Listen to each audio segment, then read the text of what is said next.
اعوذ باللہ من الشیطان الرجیم بسم اللہ الرحمن الرحیم۔ عزیزان ایمان،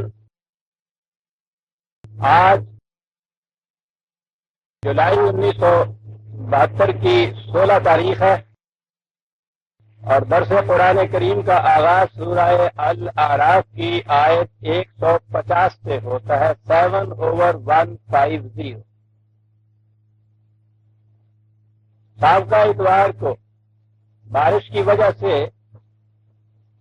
باقاعدہ درس نہیں ہوا تھا۔ جو احباب جمع ہو گئے تھے تو ہم نے وہ سوال جواب کی ایک نجی مجلس منعقد کر لی تھی، اس لیے جو احباب پچھلی دفعہ تشریف نہیں لائے تھے وہ یہ نہ سمجھیں کہ درمیان میں ایک درس سے وہ محروم رہ گئے۔ درس کا سلسلہ وہیں سے شروع ہو رہا ہے جہاں ہم نے گزشتہ سے وابستہ جو اتوار تھا وہاں ختم کیا تھا۔ 150 سے داستان بنی اسرائیل مسلسل چلی آ رہی ہے۔ مقام وہ آ گیا تھا کہ جہاں حضرت موسیٰ علیہ السلام کچھ دن کے لیے قوم سے الگ ہوئے تو بس انہوں نے ادھر منہ موڑا اور یہ پھر اپنی اسی ہوئے غلامی کے اندر لوٹ گئے۔ راستے میں تو انہوں نے یہ حضرت موسیٰ علیہ السلام سے ہی کہہ دیا تھا جب ایک بستی سے گزرے تھے کہ ہمیں بھی ایسا ایک بت بنا دیجئے، تو وہاں تو بات خیر چل ہی نہیں سکتی تھی۔ اب جو وہ گئے ہیں تو اس کے بعد وہ سامری تو موجود ہوتے ہیں، ہمیشہ داستہ گو جنہیں کہا جاتا ہے، اور وہ اسی لیے ساتھ ہوتے ہیں، وہ مذہب بھی اختیار کر لیتے ہیں، اس قوم میں سے بھی ہو جاتے ہیں، لیکن ہر وقت ان کے ذہن میں اپنا مشن ہوتا ہے۔ وہ اپرچونسٹ ہوتے ہیں، وہ موقع کی تلاش میں ہوتے ہیں۔ جو ہی انہیں موقع ملتا ہے وہ امت میں تفرقہ ڈالنے، انتشار اور خلفشار پیدا کرنے کے لیے ہر حربہ استعمال کر لیتے ہیں۔ سامری یہ تھا اس قوم کے اندر، ہر قوم میں سامری ہوتے۔ اور پھر سامری کی بات قرآن نے یہ بتائی تھی کہ وہ اپنی گرہ سے پیسہ بھی نہیں خرچ کرتا، بڑا کاریگر ہوتا ہے۔ اس نے کہا یہ تھا کہ اس نے اسی قوم سے زیورات لیے اور انہیں ایک معبود بنا دیا۔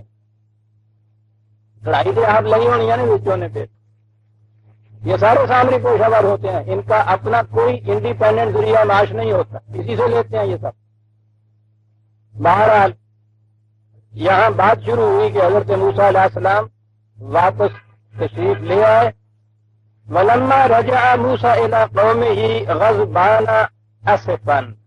کیا بات ہے قرآن کی، اور ایک نبی کی خصوصیت تشریف لاتے ہیں۔ آپ سوچئے کہ جس رسول نے اس قدر جان کھپائی ہو ان کے پیچھے، اتنی تربیت کی ہو ان کی، وہاں کی غلامی کے استبداد سے نجات دلا کے یہاں لائے ہوں، دن رات توحید توحید کی پکار وہاں ہوتی ہو، وہ جو آ کے وہاں دیکھیں کہ قوم نے ایک اور معبود تجویز کر لیا ہے، اس کی کیفیت کیا ہوگی۔ دو لفظ ہیں اور اس میں ساری سیرت جھلک آتی ہے، ایک رسول کی اور ایک صحیح اور سچے قائد کی۔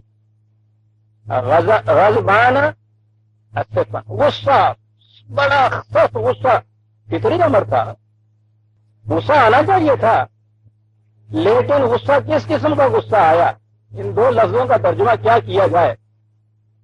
کبھی ماں کو دیکھا ہے جو بچے کو تھپڑ مارتی ہے تو اس کے ساتھ ہوتا کیا ہے، اس بچے کے جسم پہ اس تھپڑ کی بار کم ہوتی ہے، ماں کے کلیجے پہ وہ زیادہ لگتا ہے جا کے۔ مارنا پڑتا بھی ہے ماں کو، لیکن اس کے ساتھ ہی جو خود ماں پہ گزرتی ہے، بچے کی کسی حرکت پہ غصہ آتا ہے، اس کی تربیت مقصود ہوتی ہے، اس کے لیے جیسا میں نے عرض کیا ہے کبھی سختی سے ڈانٹنا بھی پڑتا ہے، کبھی کوئی تھپڑ بھی رسید کرنا پڑتا ہے، لیکن ماں کی ممتا کا تھپڑ جو ہے اس میں یہ چیز ہوتی ہے غضبان اسفن۔ ورنہ سائیکالوجی میں اگر آپ دیکھیں گے تو یہ دو قسم کے الگ جذبات اکٹھے نہیں ہوتے، غصہ کسی کے خلاف اور تعصب اس کے ساتھ، یہ متضاد جذبات ہیں۔ غصہ ہے تو اس کے ساتھ نفرت ہونی چاہیے، انتقام ہونا چاہیے، کینہ ہونا چاہیے، جان سے مار دیں گا، یہ ہوتا ہے. جتنا وقت غصہ ہوتا ہے اس وقت میں آپ کے دل میں ہمدردی کا جذبہ نہیں ہوتا. لیکن میں نے ابھی عرض کیا ہے نا کہ ایک چیز سائیکالوجی ماں کی بھی ہوتی ہے. دراصل وہ غصہ جو ہوتا ہے وہ غصہ نہیں ہوتا جو عام کسی دوسرے شخص کو دشمن کے خلاف غصہ آتا ہے. یہ تربیت دینے کا ایک طریقہ ہوتا ہے، انداز ہوتا ہے، کیونکہ اس کے ساتھ تعصب یہ چیز کہ ہائے کیا کر دیا تم نے، اور غصہ بھی ساتھ اس کہ کیوں کر دیا تم نے. ایک رسول، ایک سچا صحیح مسلم بڑا ہی مشفق ہوتا ہے، بڑا ہی ہمدرد ہوتا ہے. قرآن کریم نے نبی اکرم صلی اللہ علیہ وسلم کے متعلق یہ کہہ دیا، خدا نے یہ کہہ دیا کہ ہمیں تو یوں نظر آتا ہے کہ تو ان کے پیچھے اپنی جان بھلا لے گا کہ یہ کیوں سیدھے راستے پہ نہیں آتے. سیدھے راستے پہ وہ نہیں آتے، جان بھلا لے گا تو اپنی جان. یہ جو ہے کہ وہ دوسرے اگر سیدھے راستے پہ نہیں آتے تو یہ جان بھلا لیں. جس قوم کو یہ قائد مل جائے عزیزان من، اس قسم کا تربیت دینے والا، تعلیم دینے والا، اصلاح کرنے والا مل جائے، وہ قوم صحیح راستے پہ آ جاتی ہے.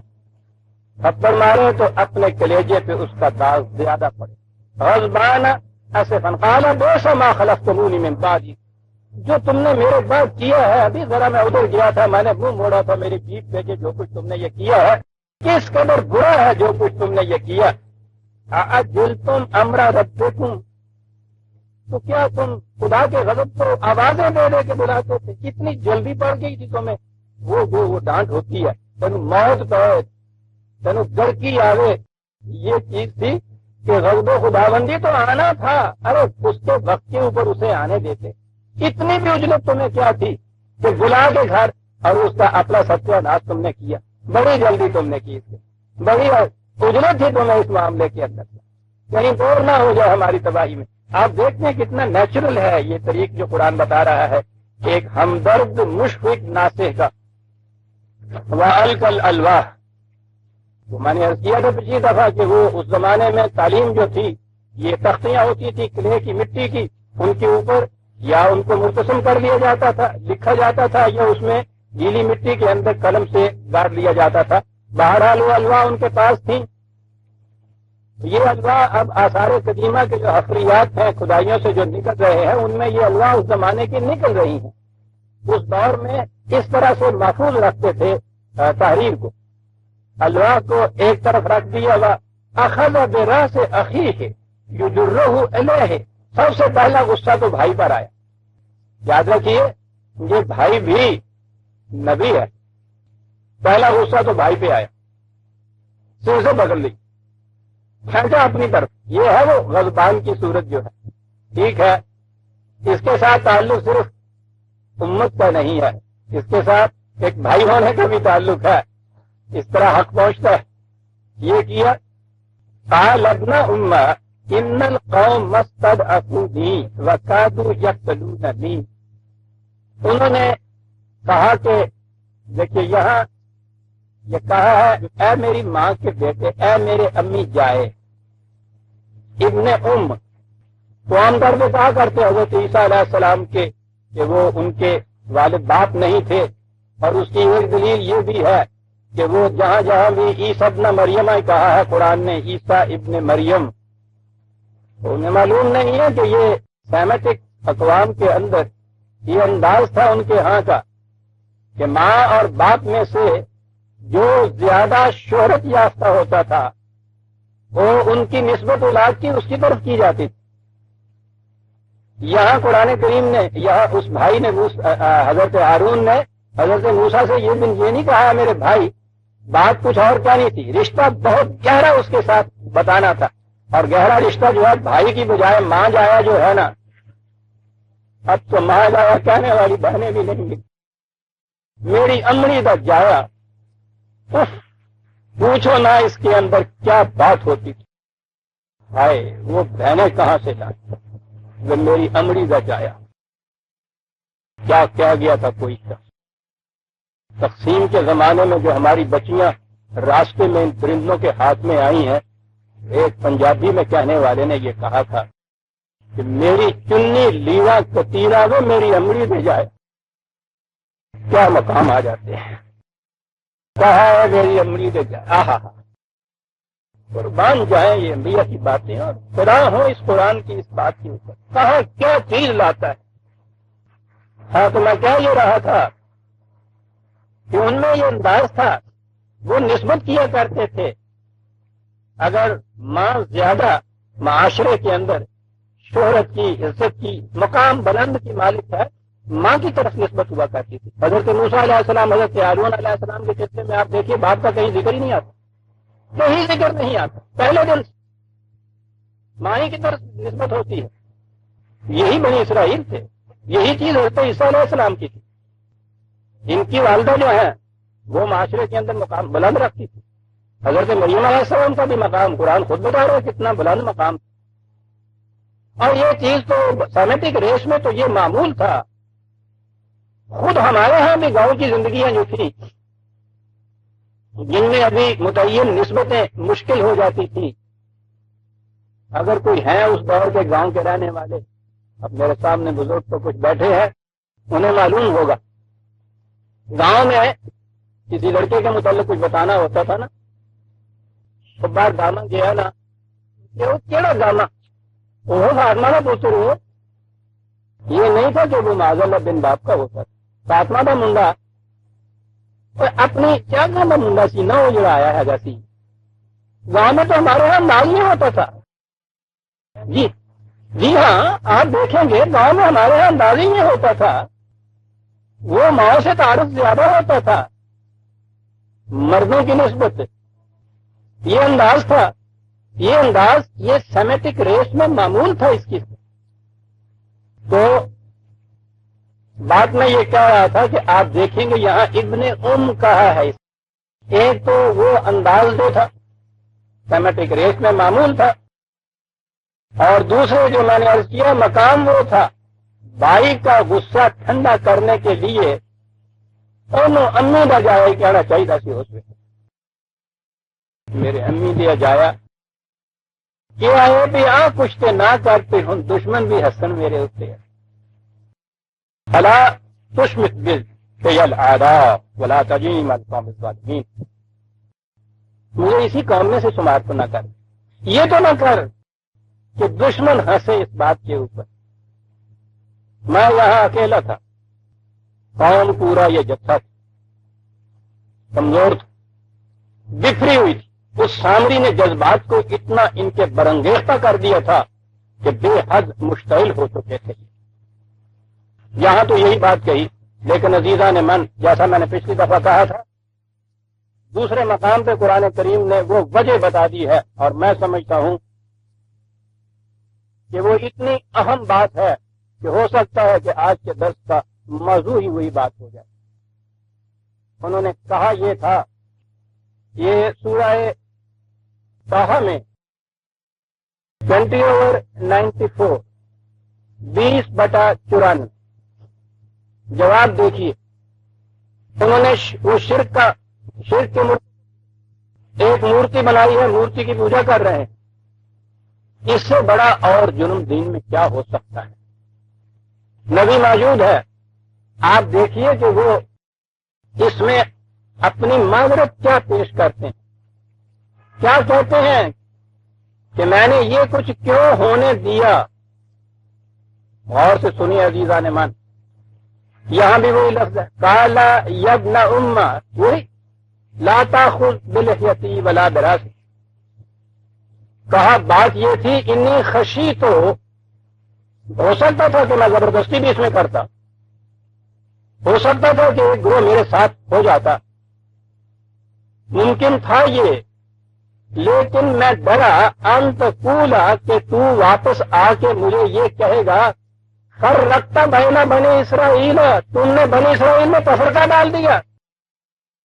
اس لیے میں نے کہا کہ کچھ وقت کے لیے اگر یہ اس جہالت میں اس کی پوجا کرتے ہیں, یہ شرک جو تھا اس قسم کا عارضی, یہ جہالت پر مبنی تھا, اس کی اصلاح ہو سکتی تھی.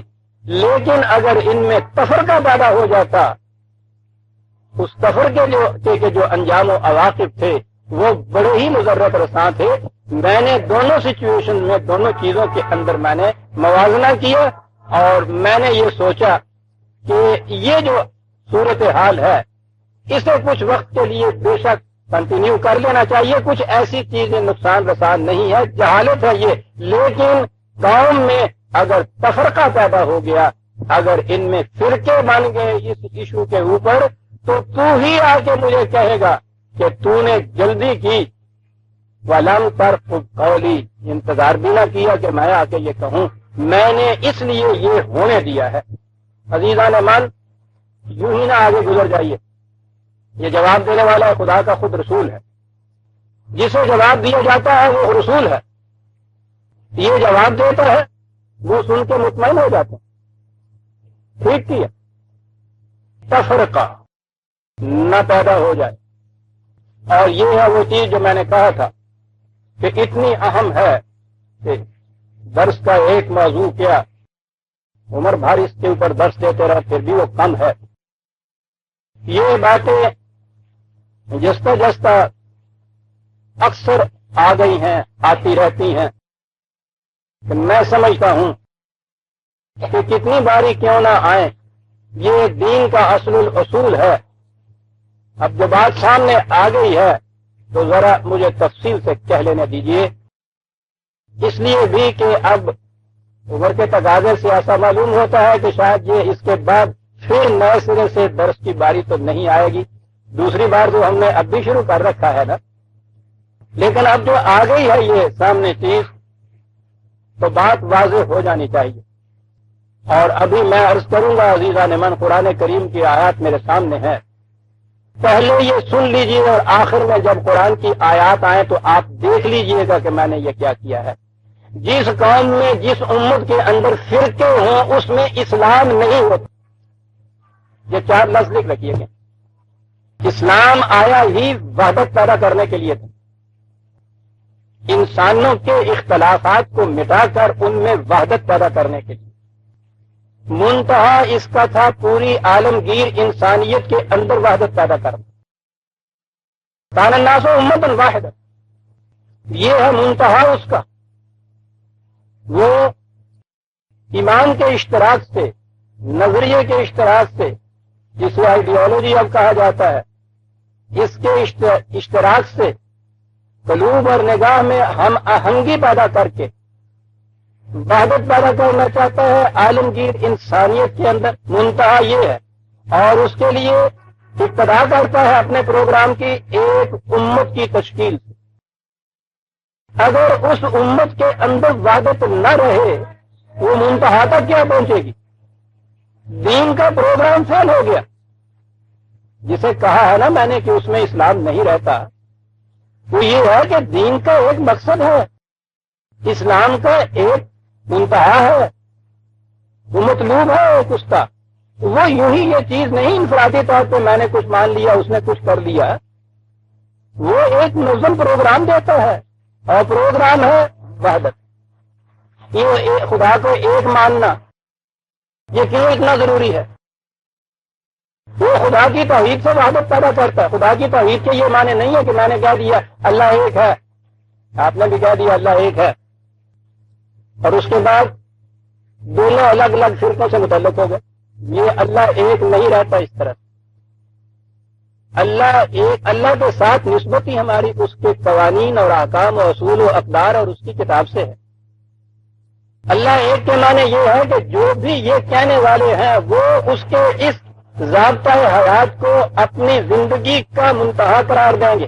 میں نے بھی دیا، آپ نے بھی دیا، آپ نے بھی دیا، اس اشتراک سے ہم ایک ہو گئے. یہ ہے ذہنی وحدت، فکری وحدت. میں بھی وہی تسلیم کرتا ہوں، آپ بھی وہی تسلیم کرتے ہیں. فکری وحدت ہے. یہ فکری وحدت ابھی عمل میں نہیں آئی. یہ عمل میں آتی ہے رسول کی نسبت سے. جب یہ فکری وحدت والے ایک رسول کی امت اپنے آپ کو بناتے ہیں تو پھر یہ ایک متحدہ امت وجود میں آ جاتی ہے، قوم بن جاتی ہے. رسول کی نسبت کے بغیر قوم عملاً نہیں بنتی. اور نہ نظری طور پہ، ذہنی طور پہ، عقیدے کے طور پہ اگر اس چیز کو مانا جائے تو عملاً اس کا کچھ فائدہ نہیں ہوتا. عملاً وہ قوم ایک قوم بنتی ہے رسول کی نسبت سے. ایک عیسائی حضرت عیسیٰ علیہ السلام سے لے کر پہلے انبیاء بنی اسرائیل جتنے ہیں سب کو مانتا ہے. ان کی تو جسے بائبل کہتے ہیں اس بائبل میں ان کا اپنا انجیل کا حصہ تو تھوڑا سا ہے. وہ پہلے انبیاء صاحب کی ساری کتابوں کا مجموعہ ہے جسے وہ اولڈ ٹیسٹمنٹ کہتے ہیں, وہ ان کی انجیل کے ساتھ ہوتا ہے. جب وہ گاسپل یا بائبل کہتا ہے تو دونوں مجموعوں میں کہتا ہے, وہ مان رہا ہوتا ہے. لیکن ایک یہودی میں اور عیسائی میں فرق کیا ہوتا ہے؟ یہودی حضرت عیسیٰ علیہ السلام تو نبی نہیں مانتا, عیسائی انہیں نبی مانتا ہے. ایک عیسائی وہ سب کچھ مانتا ہے جو یہودی مانتا ہے, لیکن اس چیز کے ساتھ کہ اس نے ایک اور نبی کو نبی تسلیم کیا, الگ امت بن گیا, الگ قوم بن گئی. اور ایک عیسائی جب مسلمان ہوتا ہے تو ہم مسلمان تو قرآن کی روح سے, قرآن نے ہمیں یہ کہا ہے کہ جتنے انبیاء کرام ہیں ان تمام کو تم خدا کے سچے رسول مانو, اور اس انداز سے مانو تمہیں انہیں لا نفرق بین احد من رسلہ, ہم ان میں تفریق ہی نہیں کرتے. آپ سوچئے اس انداز سے ان کو ماننا. لیکن یہاں تک اگر آپ نے مانا ہے تو زیادہ سے زیادہ ایک عیسائی کے مقام تک ہوئے. جب آپ نے محمد صلی اللہ علیہ وسلم کی طرف اپنی نسبت کر دی امت کی, تو آپ عیسائی نہیں رہے, اب ایک نئی امت کے فرد بن گئے. یہ ہے بندھن. اور ختم نبوت کے معنی یہ تھے کہ اب کسی اور شخصیت کی طرف نسبت سے اس قوم کی کوئی قوم نہیں بن سکے. ایک خدا کا قانون, ایک رسول کی طرف نسبت, خدا کی وہ کتاب بھی آخری, مکمل, غیر متبدل, اس کا یہ رسول بھی آخری, قیامت تک کے لیے, وحدت کے لیے اور کیا چاہیے عزیزان من؟ ذہنی نظری عقیدے کی وحدت خدا کی کتاب کی روح سے, عملاً ایک قوم کی تشکیل اس کے رسول کی طرف نسبت سے. اس قوم کے اندر تفرقے کے معنی کیا ہے؟ میں پھر عرض کر دوں, تفرقہ ہمیشہ کسی شخصیت کی طرف نسبت کرنے سے پیدا ہوتا ہے. میں آتا ہوں قرآن کی آیات کی طرف, لیکن میں پہلے یہ چیزیں اصولاً بیان کر لوں. تفرقہ پیدا ہوتا ہے کسی شخص کی طرف نسبت کرنے سے. یہ جیسے میں نے ابھی عرض کیا نا کہ امت بنتی ہے رسول کی طرف نسبت کرنے سے, امت کے اندر فرقہ بنتا ہے کسی شخص کی طرف نسبت کرنے سے. سارے فرقے کسی نہ کسی شخصیت تک چلے جاتے ہیں. آپ کو یاد ہوگا, آپ کو معلوم ہوگا, نہیں تو میں اعلان کر دوں, ساری عمر جو کرتا آیا ہوں, میرا تعلق کسی فرقے سے نہیں. اس کے فرقے ہونے کی حیثیت سے مجھے اس سے کوئی دشمنی بھی نہیں. میں اسے خلاف اسلام سمجھتا ہوں. قرآن کریم کی تعلیم کی بنا پہ ابھی آیات سامنے لاتا ہوں, اس کا اعلان کرتے چلا جاتا ہوں. اس لیے اگر میں کسی فرقے کے کسی عقیدے کے متعلق ہوں تو یہ نہیں کہ میں کسی دوسرے فرقے کا آدمی ہوں اس لیے اس فرقے کی مخالفت کر رہا ہوں. ہر فرقے کی مخالفت کرتا ہوں کیونکہ قرآن کی تعلیم کے خلاف ہے. میں کہہ یہ رہا تھا کہ فرقہ بنتا ہے کسی شخصیت کی نسبت. عام طور پہ کہا جاتا ہے, اہل حدیث حضرات کہتے ہیں کہ ہم تو شخصیت کی طرف نسبت نہیں کرتے, ہم تو رسول اللہ صلی اللہ علیہ وسلم کا جو عمل ہے, جو سنت ہے, اس کا اتباع کرتے ہیں. لیکن آپ کو معلوم ہے کہ ان کا عقیدہ کیا ہے؟ سنت رسول اللہ تو حدیث کے مجموعوں کے اندر ہے. 6 مجموعے تو ان لوگوں نے خود کہہ دیا کہ یہ صحیح ہے, 6 صحیح مجموعے. ان کا عقیدہ یہ ہے کہ صرف مسلم اور بخاری وہ 2 ہیں. مسلم اور بخاری کی کسی ایک حدیث کا انکار وہ کہتے ہیں کفر. وہ جو باقی 4 رہ جاتے ہیں نا, وہ خود ان کے ہاں کے, ان کی کوئی حدیث ان کے نزدیک ایسی قابل اعتماد نہیں ہے. یہ 2 امام بخاری, وہ سب سے پہلے ان کے امام بخاری ہی, مسلم بھی دوسرے درجے پہ ان کے ہاں آتے ہیں, لیکن بہرحال صحیح ہے ان کو تو وہ یہ کہتے ہیں. فقہ میں تو بات ہی ساری کسی نہ کسی امام پہ جاتی, اس کے بعد وہ فقہ بھی بنتی, اس کے بعد وہ یعنی فقہ کے اندر تو نام ہی اس نسبت سے ہے. حنفی امام ابو حنیفہ کے, شافی امام شافی کے, حنبلی امام حنبل کے, مالکی امام مالک کے. کسی شخصیت پہ جا کے بات اٹھ جاتی. شخصیت کو ختم کرنے کے لیے ختم نبوت تھی. وما محمد اللہ رسول قد خلت من قبلہ الرسل. ختم نبوت کے بعد شخصیت کو قرآن نے ختم کر دیا. محمد بھی خدا کے ایک رسول تھے, آئے, اپنا مشن پورا کیا, تشریف لے گئے, ان کی طرف نسبت سے ایک امت تشکیل ہوگی، شخصیت اب کوئی نہ رہے، اطاعت خدا کی کتاب کی، درمیان میں شخصیتیں سب ختم کر کے رکھ، یعنی نبی کوئی نہیں اور آنا تو اور اس سے کم شخصیت کے معنی کیا ہے؟ سب سے بڑی شخصیت جو ہو سکتی تھی۔ یوں وحدت انسانیہ کی طرف پہلا قدم اٹھایا قرآن نے، ہیرو ورشپ ختم ہو گئی، شخصیت کوئی نہیں اب اس کے بعد۔ 1300 سال میں امت میں جو کچھ ہوا ہے وہ آپ کے سامنے ہے۔ پہلے پھر تو آپ کے ہاں جو وجود میں آئے ہیں امت میں، تاریخ جو آپ کو بتاتی ہے، آپ دیکھتے ہیں کہ شخصیت کی نسبت سے آئے ہیں۔ پہلے ہی آپ کے ہاں جو شیعہ اور سنی کا افراط ہوا ہے وہ نامی شیعہ میں علی تھا، اور باقی اس کے بعد آگے شخصیتوں کے ساتھ چلے۔ جتنے قبر کے آپ کے یہاں پیدا ہوئے ہیں وہ کسی نہ کسی شخصیت تک جا کے ختم ہو جاتے ہیں۔ انداز من دون اللہ قرآن نے کہا خدا سے بھرے ہی نت دوسرے سے خدا بنا ہونا تو چاہیے تھا الی رب کا منتہا، منتہا تو رب ہونا چاہیے نا، نہ کہ اس سے بڑے ہی من دون اللہ، اس سے بڑے ہی انداز، یہ سارے نت ہیں۔ میں ابھی عرض کروں گا کہ قرآن نے تجویز کیا کیا تھا، وہ چیز پیدا ہی نہ ہو۔ آئیے پہلے قرآن کی آیت سوچ لیا ہے کہ اس کو اس کے بعد عرض کروں۔ قرآن کی تعلیم کیا تھی؟ 3/102 آل عمران کی سورت 100۔ وَاعْتَصِمُوا بِحَبْلِ اللَّهِ جَمِيعًا، عام ترجمہ خدا کی رسی کو مضبوطی سے تھامو، اور آگے لفظ اعتصامی کو کم چیز نہیں تھی، جمیعہ، یہ انفرادی چیز نہیں ہے، اجتماعی چیز ہے، الگ الگ فرقوں کی بات نہیں ہے کہ اس نے اس رسی کو تھام لیا، اس نے اس رسی کو تھام لیا۔ حبل اللہ تو ہے ہی واحد، ایک ہی ہے، سب نے مل کر ایک کو تھامنا، بنیاد آگے وحدت کی اس میں، یہ مثبت تھا واعتصموا بعبد اللہ جمیعا۔ اس کے بعد اس بات کے لیے کہ ہوا کیا کرتا ہے آگے اس کی وضاحت کر دی کہ ولا تفرقوا، فرقے نہ پیدا کر لینا، تفرقہ نہ پیدا کر لینا، وہ جمیعہ کی تشریح خود کر دی۔ مثبت اور منفی دونوں طریقوں سے ایک چیز کی تاکید بڑی ہی دلچسپ ہوا کرتی، ولا تفرق۔ اور اس کے بعد پھر بتایا کہ ہم نے کیوں ایسا کہا ہے، وَاذْكُرُوا نِعْمَتَ اللَّهِ عَلَيْكُمْ إِذْ كُنْتُمْ أَعْدَاءً، خدا کی اس نعمت کو یاد کرو کہ اس سے پوچھتے تم آپس میں پھٹے ہوئے، عدوةً، جیسا میں نے کہا ہے وہ ایک لکڑی ہوتی ہے نا، لکڑیاں جب پھاڑتے ہیں تو وہ ایک زج جسے کہتے ہیں، وہ دو لکڑیوں کے درمیان دے دیتے ہیں، وہ لکڑیاں بےتاب ہوتی ہیں ملنے کے لیے، زج نکل جائے تو ٹھا کر کے ملتی ہیں آپس، اتنی شدت سے بےتاب ہوتی ہیں ملنے کے لیے، درمیان میں ایک اس کے زج دی جاتی ہے، وہ ان کو ملنے ہی نہیں دیتی۔ پچر کھانا تو مجھے معلوم تھا، ایک پنجابی کی ہے، پچر سے بھی بات نہیں بنتی کیونکہ وہ پچر لگتی ہوئی اور ہوتی ہے، وہ یہ وہ چیز جو ہے یہ ہے جہاں سے یہ ادا کا لفظ، یعنی لاکھ شدت ہو تم میں ملنے کی، وہ ملنے ہی نہ دیتا، کہتا تمہاری کیفیت یہ تھی۔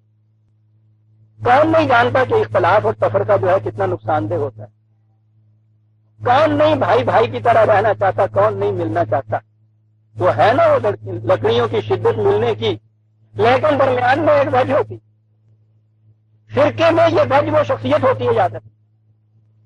ولا تفرقوا واذكروا نعمت اللہ علیکم اذ کنتم اعداء فألف بین قلوبکم، دیکھیے عبادت کیسے پیدا کی، کوئی پولیٹیکل پارٹی نہیں بنا دی کہ اس کا مینیفیسٹو تھا، رکنیت کے فارم تھے وہ دے دیے، اور اس کے بعد یہ بات اللہ بین قلوبکم، اللہ تالیف اس قسم کی عبادت کو کہتے ہیں، وہ عرب بولتے ہیں جیسے ایک بادل کا ٹکڑا دوسرے بادل کے ٹکڑے میں آ ملے نا، تا تسلم ہو ایک بار عظیم من دیگرم تو دیگری، یوں مل جانا، تمہارے قلوب کو اس طرح سے ہم نے ملا دیا، کس چیز سے یہ ملے قلوب اس طرح سے، یہ وحدت جو تھی نظریے کی، آئیڈیالوجی کی، ایمان کی، خدا کی، توحید کی، کہ ایک ضابطہ ہے جس کے مطابق ہم نے زندگی طے کرنی، اس دل میں بھی یہ جذبہ، اس دل میں بھی یہ جذبہ، دل مل گئے، دلانے ملن نال کے ساتھ مل گئے، کہا ہم نے یہ کیا تمہارے اندر، فَأَصْبَحْتُمْ بِنِعْمَتِهِ، یہ تھی وہ نعمت کی جس کے بعد تم بھائی بن گئے. وَكُنْتُمْ عَلَىٰ شَفَا حُفْرَةٍ مِّنَ النَّارِ، ارے سوچو تم تباہی کے جہنم کے کنارے پہ پہنچ چکے تھے، بس ایک قدم اور آگے جاتا اور گئے تھے تم بن کا تم کھینچ کے تمہیں ہم نے پیچھے لیا. یہ کیا ڈرامٹک چیز ہے. كَذَٰلِكَ يُبَيِّنُ اللَّهُ لَكُمْ آيَاتِهِ لَعَلَّكُمْ تَهْتَدُونَ، یوں اپنی بات کو وضاحت سے وہ بیان کرتا ہے تاکہ تم صحیح رات کے اوپر رہو. سمجھ گیا؟ یوں امت کی تشکیل ہوئی ہے. ایک حبل اللہ، ایک اسام بحبل اللہ جمیع، ولا تفرقوا، کوئی فرقہ اس میں نہیں. درمیان کی جو ویجز ہیں وہ نکال دی گئی، قلوب کو ملا دیا گیا وحدت سے آئیڈیالوجی. تم جہنم کے کنارے پہ پہنچ چکے ہوئے تھے، لے آئے واپس. یہ نہ رہے گا جہنم کے اندر چلے جاؤ. سیدھی بات. پہلی بنیادی چیز عزیزہ نے میں نے عرض کیا ہے کہ وحدت نام ہے خدا کی توحید. خدا کو ایک ماننے کے معنی یہ ہیں کہ وہ امت، اس کو ایک ماننے والی امت ایک ہو. خدا کو مان کر ایک بننے والی بات کا تو ہمیں معلوم نہیں، تجربہ ہی نہیں، دیکھا ہی نہیں ہم نے. سب خدا کو مان رہے ہیں. یہ 70 کروڑ مسلمان جو ہے باقی دنیا کو تو چھوڑ دیجیے. بہرحال رسول کی نسبت سے امت بھی تو ایک کہلا رہے ہیں. ان میں ہے یہ وحدت. خدا کی طرف نسبت کرنے سے وحدت میں نے کہا وہ تو پتہ نہیں. اب تو خیر وہ بھی کچھ بہت سی پروفیشن سی ہوگی، ورنہ یہ جو پیری مریدی تھی نا، پیر بھائی کہتے سن. ایک پیر کے جو مرید ہوتے تھے ان میں یہ چیز ہوا کرتی تھی میں کہہ رہا ہوں، اب وہ بھی ختم ہو گئی. ایک خدا کی طرف نسبت سے یہ وحدت پیدا ہوئی. عزیزہ نے مانتا ہو کے معنی یہ ہے وحدت امت. اب دیکھیے قرآن کریم اس کو کس طرح سے واضح کرتا ہے. 30/31، 30/30، پچھلی آیت سے چلا آ رہا ہے کہ یہ ہے ذالک الدین القیم ولکن اکثر الناس لا یعلمون منیبین الیہ. ہر ایک اس کی طرف جاتا، ایک منزل ہو جائے، ایک منتہا ہو جائے تو وحدت تو پیدا ہو جاتی ہے. یوں ہی دو مسافر راستہ چلتے ہوئے جن کا کبھی کوئی تعلق نہ ہو، بالکل اجنبی ہو، وہ چلتے ہوئے راستہ اس کو پوچھتے ہیں کہ تو کتنے جانا ہے گاڑی؟ کہنے لگا میں پیلوال جانا، میں بھی پیلوال جانا. پھر ٹھیک ہے، آپ دیکھتے ہیں اس کے اندر ایک رشتہ پیدا ہو جاتا ان دونوں میں. کچھ نہیں اور ان کے اندر مشترک، محض منزل کا اشتراک اتنا. وہ اس کے بعد دیکھیے کیسے مزے سے باتیں کرتے چلے جاتے ہیں. منیر بھی نہ تو ایک کو پٹ جانا تھی سے سارے. ایک منزل رکھو نا، واتقوہ، اس تفرقے سے ڈرتے رہو. طریقہ اس کا واقعی الصلاۃ کا، یہ صلاۃ ہے. پھر میں یہاں آؤں گا تو آ جائے گی بات. نماز نہیں مانتا تو نماز نو تے ماننا تو نماز جو کچھ کر دیا انہوں نے مانتا. وہ کہہ رہا ہے یہ کہ وحدت پیدا ہوگی صلاۃ کے ذریعے سے. آج کیفیت کیا ہے؟ انارکلی چلے جائیے، سینکڑوں ہزاروں انسان ایک ریلو، ایک ہجوم طوفان کی طرح، سیلاب کی طرح ادھر سے ادھر چلا جا رہا ہے. آپ کسی کو نہیں پہچان سکتے ان میں سے کہ یہ کوئی الگ ہے، یہ اس سے الگ ہے، یہ کوئی الگ ہے. بالکل نہیں. لباس بھی خواہ ان کے الگ ہوں، وضاحت بھی ان کے الگ ہو، ان کو خرید و فروخت بھی الگ کر رہے ہوں، ان میں تفرقہ نہیں پیدا ہوتا. ساتھ معاف رکھیے گا، بدقسمتی سے اذان ہو جائے، 4 اس مسجد میں، 2 اس مسجد میں، 10 اس مسجد کے اندر، یہ دینداروں کی بات کہہ رہا ہوں، فوراً ان میں سے آپ دیکھیں گے تفرقہ ہو گیا. اور پہچان لیے آپ نے. اچھا یہ اہل حدیث نے جی اور چینیا والی بھی جانے میں نے اچھا جی یہ حنفی ہم لینے دیے، حنفی بھی دیوبندی ہم لینے دیے ادھر گئے نہیں. اچھا جی ٹھیک ہے جی یہ بریلوی ہوں گے نہیں. یعنی آپ نے فوراً پہچان لیا ایک اذان سے. اس نے کہا تھا منیبین الیہ، یہ گئے ہیں اس کی طرف. عزیزان من سوچو تو صحیح کہاں کھڑے ہیں ہم. پھر شدت کی یہ کیفیت ہے کہ اگر اس ایک مسجد میں انہوں نے دیکھ لیا کہ اس شخص نے آمین اونچے کہہ دی تھی، وہ مسجد کا صحن دھوتے ہی نہیں ہے، وہ کھیڑ دیتے ہیں وہاں نیچے سے. وہ کہتا تھا کہ السلام. یہ اجتماعی امت تھا. ابھی میں آتا ہوں، قرآن نے تو کوئی راستہ چھوڑا ہی نہیں عزیزان من. اس لیے کہ یہ بڑی بنیادی چیز کی دین میں وحدت جو ہے بڑے مختلف طریقوں سے وہ آیا اس طرح عقیم اس طرح فلاد کھائیں ولا تکونوا من المشرکین. دیکھنا توحید کے ماننے والے ہونے کے بعد مشرک نہ ہو جانا، اب یہ تو کوئی ایسی بات نہیں کہ جو میں کسی جگہ استنباط سے یہ چیز لایا ہوں تو لفظ ہے قرآن کا. مشرک نہ ہو جانا. سوچا یہ کہ صاحب نہیں، دیکھ لیجئے ہمارے گھر دیکھ لیجئے، مسجدیں دیکھ لیجئے، ہم نے تو کہیں بت نہیں رکھا. کہا بت کی بات ہی نہیں، بت کا شرک تو جہالت تھی، وہ تو بعد میں موسیٰ اور ہارون علیہ السلام مٹا سکتے تھے. آؤ ہم تمہیں بتائیں جو بت مٹتا نہیں ہے. وَلَا تَكُونُوا مِنَ الْمُشْرِكِينَ مِنَ الَّذِينَ فَرَّقُوا دِينَهُمْ. ان میں سے نہ ہو جانا جنہوں نے دین میں اپنے فرقے پیدا کر دیے. ٹھیک ہے عزیزان من، لگا دیجئے پرویز سے کفر کا فتویٰ، لگا دیجئے، اس سے تو نہیں آپ بچ سکتے. من الذین فرقوا دینہم، تفرقہ پیدا کیا، وکانوا شیعاً، خود بھی ایک فرقہ بن. یہ غیر نہیں ہے. غیر اگر تم میں تفرقہ ڈالتا ہے تو وہ تمہارے اندر ایک فرقہ نہیں بن جاتا، وہ تو الگ ہوتا ہے. یہ جو کہا ہے کہ تم نے تفرقہ پیدا کیا خود بھی بن گئے، تو معنی یہ ہوئے کہ تم اپنے اندر سے یہ کچھ کر رہے ہو. اچھا جی فرقہ بن گئے. اس کے بعد کل حزب بما لدیہم فرحون. ہو سکتا ہے کہ اختلاف ہو گیا تھا، اس کے بعد اوپن ٹو کنوکشن جسے کہتے ہیں کہ وہ کہے کہ نہیں سب چلیے مل بیٹھتے ہیں، بات صاف کر لیتے ہیں، کس سے غلطی ہوئی، کون غلطی پا رہا ہے، کہنے لگے نہیں. فرقہ شخصیت پرستی پہ ہوتا ہے اور اس کی محبت شربوا فی قلوبہم العجل، وہ جو گوسالہ تھا اس کی محبت دل کی گہرائیوں میں پیوست ہو گئی ہوئی تھی. وہ جو شخصیت ہوتی ہے نا جس کی نسبت سے فرقہ بنتا ہے، اس کی محبت اتنی پیوست ہو جاتی ہے کہ اس کے بعد کہا کہ پھر ہر فرقہ یہ سمجھ مگن ہوتا ہے اس میں جس چیز کے اوپر وہ چل رہا ہے، بڑے ہوں خوش ہوتا ہے اس میں.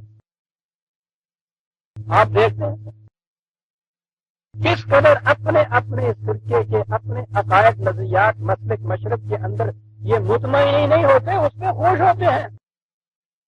دلی میں ہم نے ایک دفعہ دیکھا کہ جلوس نکل رہا تھا، باتیں کلکتہ زندہ باد، ضرورت نہیں نام لینے کی.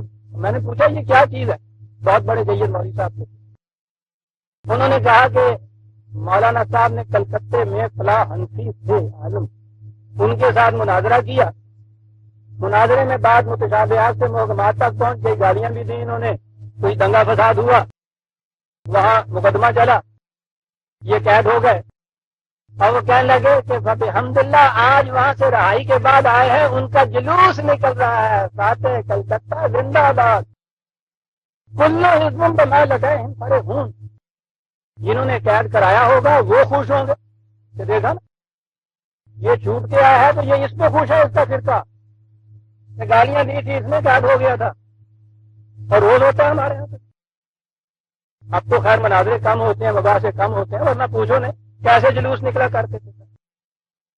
کلو حزب بما لدیہم، ہر ایک کی ان میں یہ حالت ہوتی ہے جو میں نے عرض کیا تھا عزیزان من، کہ جس قوم کے اندر امت کے اندر فرقے آ جائیں اس میں اسلام نہیں رہتا. کلو حزب بما لدیہم فرحون قرآن کا. انہوں نے اپنے فریب کے لیے ایک بات بنا دی. ایک ہمارے ہاں ایک روایت وضع ہوئی ہے، حضور نے فرمایا کہ میری امت میں 72 فرقے ہوں گے.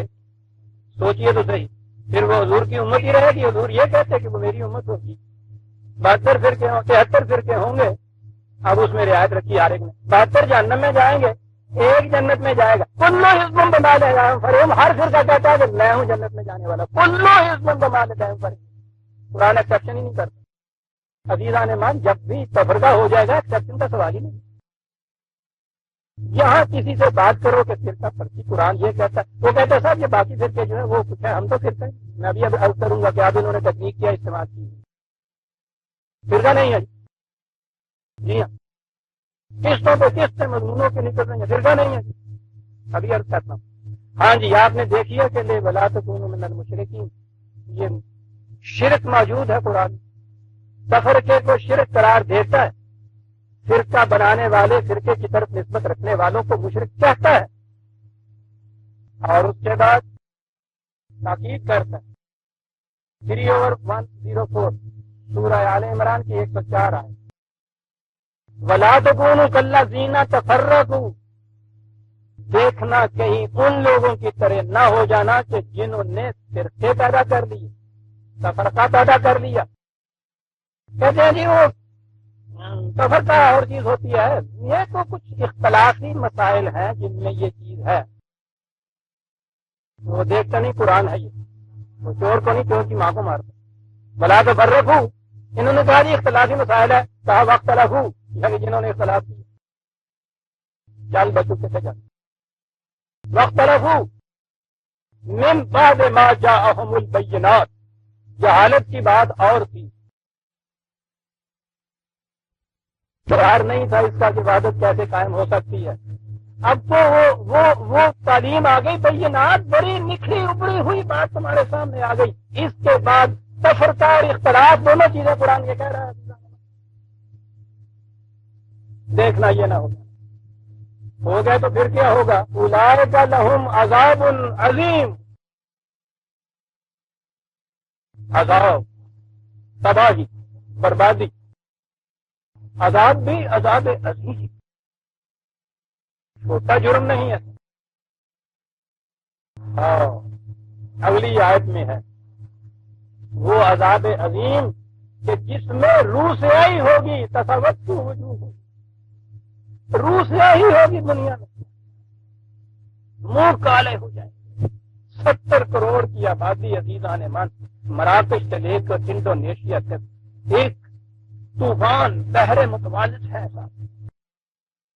موجیں مارتا ہوا، زمین کے مرکز کے اندر مقام ہے، اسٹریٹجک پوزیشن اتنی اعلیٰ ہے اس قوم کی، صاحب ساری دنیا میں تحت ہے، وہاں سے یہاں تک اتنی بڑی آبادی، اتنے ریسورسز ان کے، اتنی بڑی اسٹریٹجک پوزیشن، اور معاف رکھیے گا اپنے میں بھی تو ہم بھی تو شامل ہیں، ہر ایک روح سے ہر ایک ذلیل زندگی بسر کرنے والے، عذاب عظیم، چھوٹا عذاب تو نہیں تھا، عظیم تو عالمگیر عذاب ہے۔ بہت اچھا، خدا کے متعلق تو کہہ دیا کہ وہ فرقہ پیدا کرنا، فرقے سے متعلق رہنا یہ شرک ہے، تاکید کر دی کہ ایسا نہ کرنا۔ اب آئے رسول اللہ صلی اللہ علیہ وسلم، میں نے جیسا عرض کیا ہے امت بنتی ہے رسول کی طرف نسبت کرنے، سوال یہ رہا کہ اچھی بات ہے صاحب یہ اختلافی مسائل کے اندر انہوں نے یہ چیزیں پیدا کی، لیکن ہر ایک اپنی نسبت رسول کی طرف کر رہا ہے، اس اعتبار سے تو یہ امت محمدیہ کے اندر شامل رہے نا، قوم تو ایک رہی،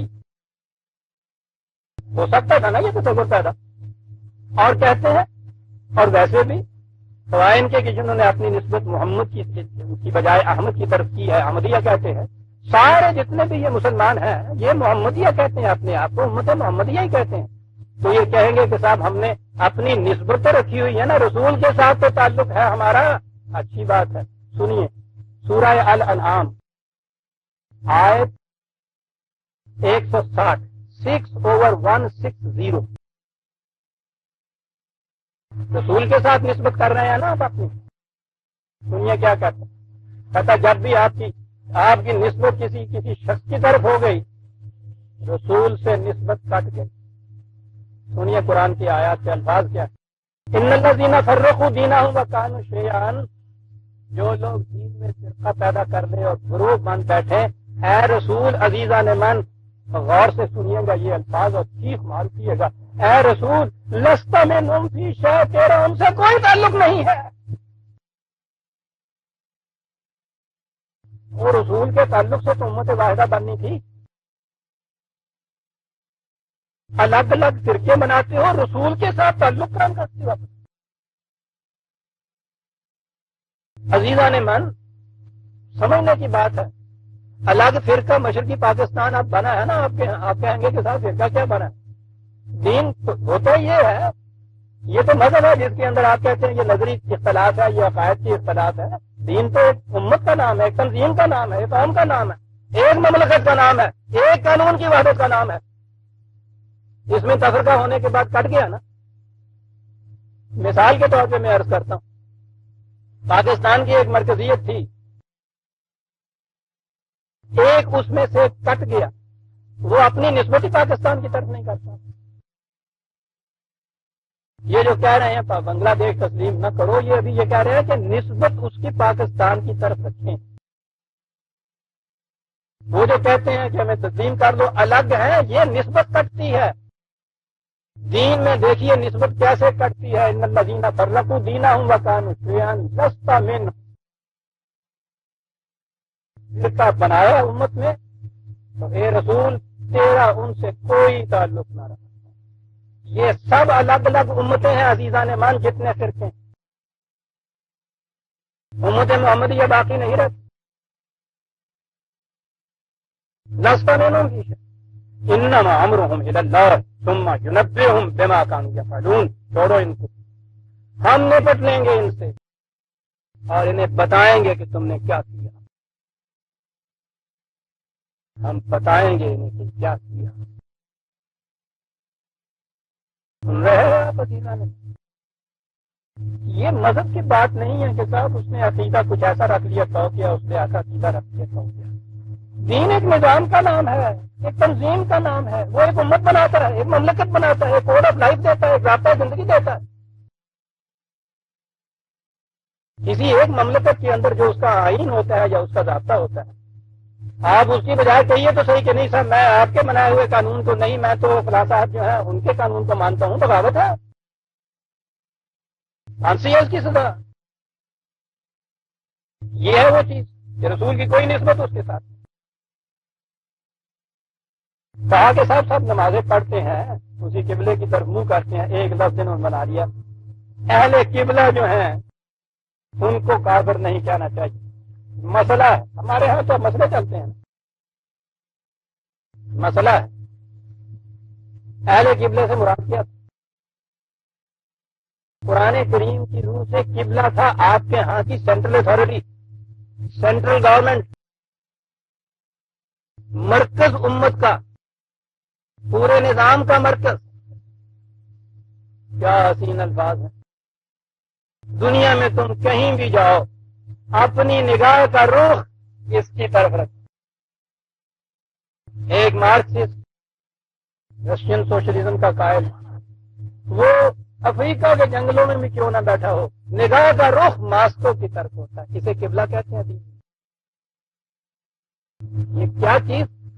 قبلہ کے معنی ہر وقت اپنے سامنے رکھو اس کو، وہ مرکز ہر وقت سامنے رہنا چاہیے۔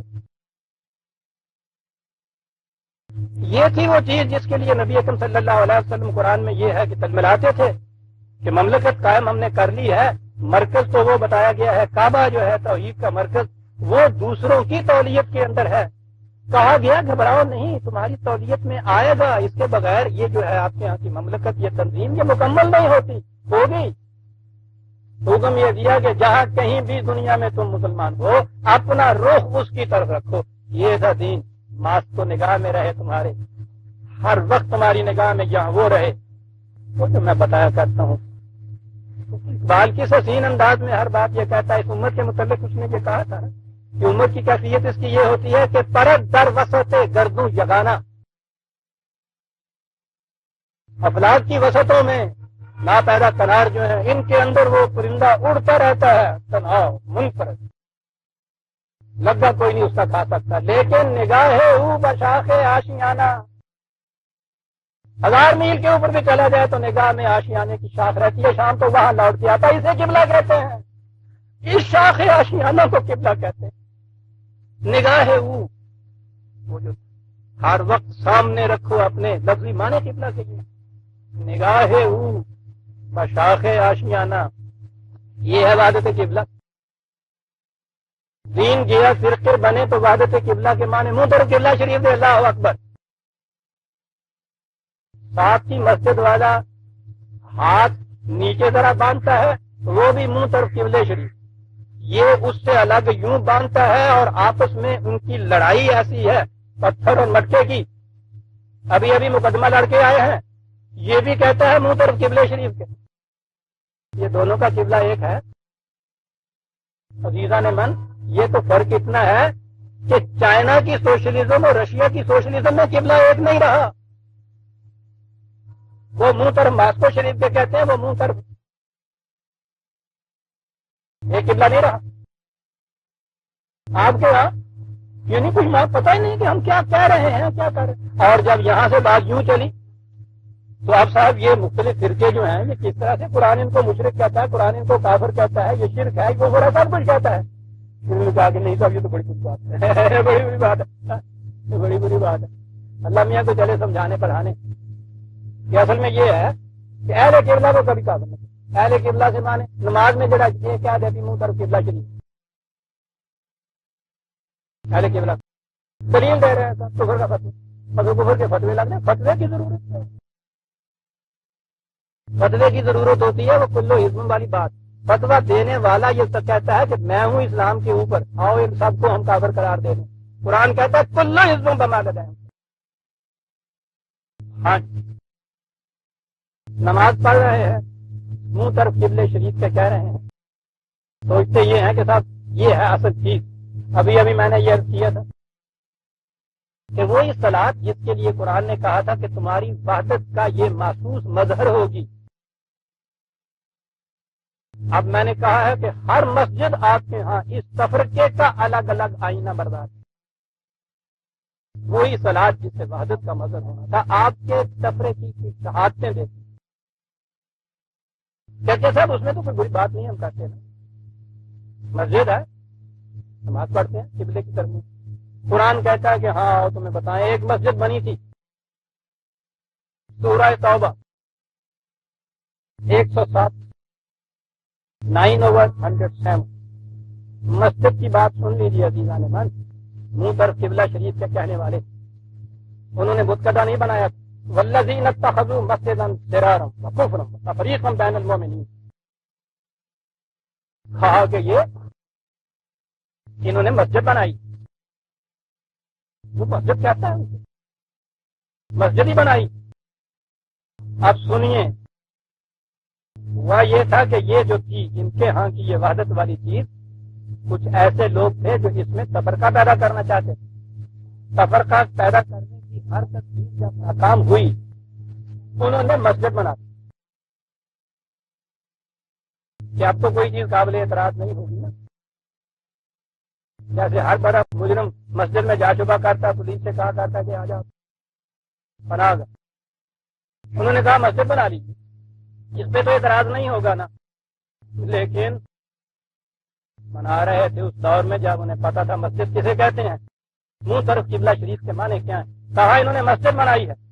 سنیے اس مسجد کے متعلق کیا کہا، ضرور سرتفا وجہ مضرت، نقصان ہی نقصان اس کے، کیا نقصان کی بات ہوگی، کفرن، تعمیر مسجد کفرن، منظر تو نہیں بنا دیا، یہاں تو آپ کے یہاں یہ عقیدہ پیدا کر دیجیے ہر سرمایہ دار کی بخشش کے لیے یہاں مسجد بنا دیجیے، جنت میں موتیوں کا گھر ملتا ہے۔ قرآن کہتا ہے کفرن، مسجد کفرن، کیسے کفر ہو گیا وہ ہم پہ نہیں چھوڑتا کہ خود ذہن سے فیصلہ کرو، وہ تو ایک لفظ میں بات کر دیتا ہے، تفریقا بین المومنین، اس لیے کہ یہ مومنین مسلمانوں کے اندر تفرقہ پیدا کر دے، کفر مسجد جو دو فرقوں کی ہو جائے، قرآن تو کفرن کہتا ہے۔ اجے کلیجہ ٹھنڈا نہیں ہوا کان والے کا، ہو رہا سو کفر تفریقا بین ارصادا لمن حارب اللہ ورسولہ من قبل، خدا اور رسول کے دشمنوں کے لیے پناہ گاہ ہے، یہ مسجد نہیں ہے۔ تو مسجد وجہ تفرقہ بن جائے تو وہ یہ ہو جاتا ہے، اس کی تعمیر کفر، وہ اگر ایگزسٹ کرتی ہے تو وہ خدا اور رسول کے دشمنوں کے لیے پناہ گاہ والے یاد ہے سننا ہی نہ رہنا الا، ان میں سے کسی سے پوچھو گے وہ کہیں گے نہیں صاحب ہم تو نیکی کا کام کر رہے ہیں، تو بڑا نیکی کا کام کر رہے ہیں، چندے مانگے جا رہے ہیں، عطیے لیے چلے جا رہے ہیں، اور بڑے ذوق و شوق انہما کو جذب و وجد سے مسجد بن رہی ہے، بڑے خوش ہو رہے ہیں، ساتھ موجود ہے محلے میں دوسری مسجد، ارے بھائی وہ تو کافی ہے، وہی نہیں بھرتی ابھی تو دوسرے کی کیا ضرورت ہے، اور یار حدیث دی آ گئی مسجد کے بعد پھٹی لگی ہوئی ہوتی، کہتا کو کرا یہ مسجد شرک ہے اس میں جانا، واللہ ہاں وہ کہتے ہیں ان سے پوچھو تو کہتے ہیں جی ہم تو بڑا نیکی کا کام کر رہے ہیں. واللہ یشہد انہم لکاذبون. خدا شہادت دیتا ہے, انسانوں کی شہادت نہیں وہ دے رہا, خدا شہادت دیتا ہے کہ یہ بالکل جھوٹ بات ہے.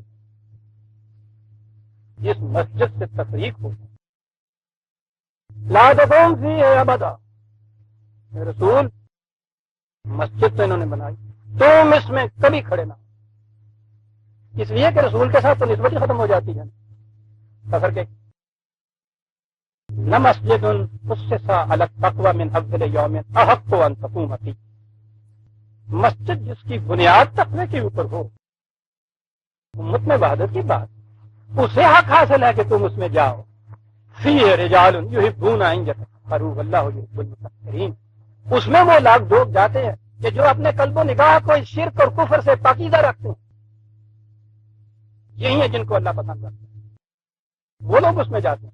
افمن اسس بنیانہ علی تقوی من اللہ ورضوان خیر ام انہ علی شفا جرف ہار, تو وہ مسجد کی جس کی بنیاد اس وحدت کے احساس پہ رکھی گئی تھی وہ بہتر ہے, یا یہ کہ جو وہ الفاظ آپ نے یاد رکھے ہیں کہ تم جہنم کے کنارے پہ جا پہنچے, یا وہ مسجد کے جس کی کیفیت یہ ہے جہنم کا کنارہ بھی ایسے جیسے ریت پہ کوئی عمارت بنی ہوئی ہو, تو یہ کیفیت ریت پہ عمارت بنی ہوئی ہو, سامنے ہو جہنم. مسجد ہے عزیزان من, ایک اینٹ اکھڑ جائے تو کہتے ہیں شہید ہو گئی, یہ کیفیت ہے اس کی.